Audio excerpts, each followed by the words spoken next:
Most people who use Claude regularly hit the same wall eventually, but they don't even realize it until the damage is done. We fix that today. Claude has memory, but it's inconsistent. Switch from Claude on your desktop to Claude on your browser, and there's a real chance he won't know what you were working on yesterday. Same environment, different session, and the context you were counting on just isn't there. The inconsistency has a cost if you're doing anything on a recurring basis. For me, that cost showed up in my content. I'd ask Claude to write something and he'd do a great job. A few days later, I'd come back, the session history wasn't reliably in reach, and he'd cover the same angle again.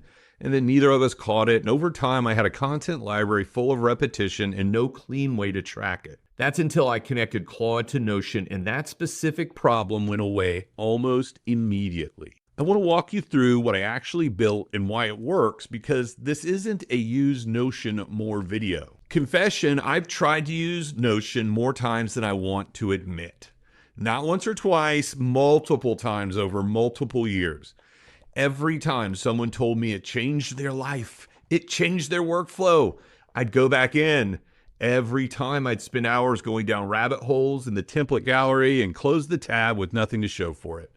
The tool could do everything, which meant I could never figure out what it was supposed to do for me. What changed is that Claude builds in Notion on my behalf. I tell him what I need, he builds the structure, and I use the output. That's the whole thing. It's the only version of Notion that has actually ever worked for me. I effectively run a content operation for my business. Consistent posting, multiple formats, different angles. And what I kept finding was that Claude would repeat himself. Not word for word, but conceptually. He'd cover a topic we'd done. I effectively run a content operation for my two businesses. Consistent posting, multiple formats, different angles. And what I kept finding was that Claude would write beautifully, but he'd repeat himself. Now, not word for word, but conceptually. He'd cover a topic we'd done literally the day before, frame it slightly differently, and if I didn't catch it, I'd be repeating myself in my content. I started having Claude log every piece of content we produce in Notion. Title, topic, angle, date. Every time he's about to write something new, he checks that database first. If he's covered it, he flags it. If he covered it recently, he waits. We built in a cooldown period so the same angle can't come back until enough time has passed. That one system eliminated probably 80% of the repetition I was dealing with. And I didn't even build it. I told Claude what I needed and he set it up in Notion.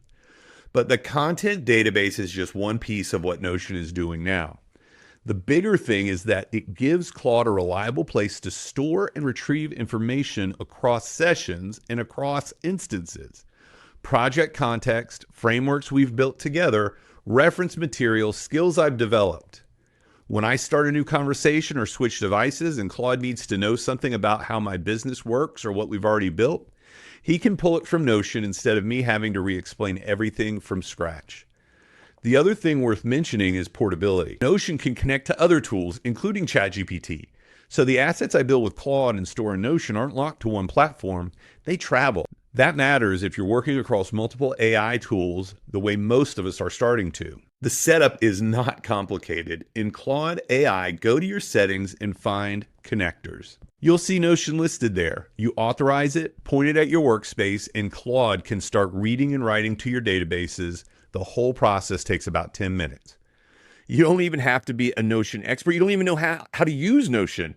You just have to describe what you want to track and ask Claude to build it. That's what I did.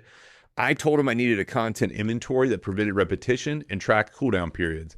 He built the structure. I've never even opened Notion directly to manage it. The honest version of what I'm describing is this. Notion on its own is a powerful tool that people find overwhelming, including me.